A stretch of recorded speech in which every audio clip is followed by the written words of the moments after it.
իրավապաշտպաններ հայտարարում են, որ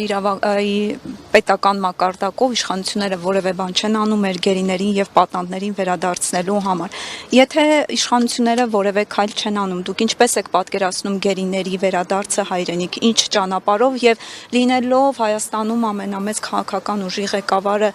որքանով են օգտագործվում ձեր կապեր այս խնդիրը բարձրաձայնելու եւ որևէ արդյունք ապահովել։ Շնորհակալ եմ կոմպլիմենտի համար, բայց մենք Հայաստանում ամենամեծ քաղաքական ուժը չենք, որովհետև եթե սա չասեմ, ուրիշները կարող են վիրավորվել,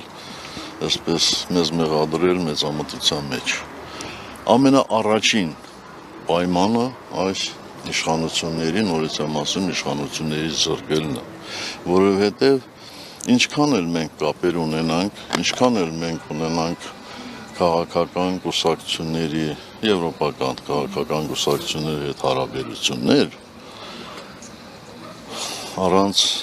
իշխանությունների սատարման գրեթե անհնար են տեսնում այդ խնդրի լուծումը։ Կապրենք կտեսնենք։ Բոլոր պարագաները մինչև այս շինծու դատավարությունը Բաքվում չավարտվի, չեմ կարծում, որ հնարավորություն կա, որպեսզի մեր գերիները ետ վերադառնան հայրենիք։ Նախագահ եւ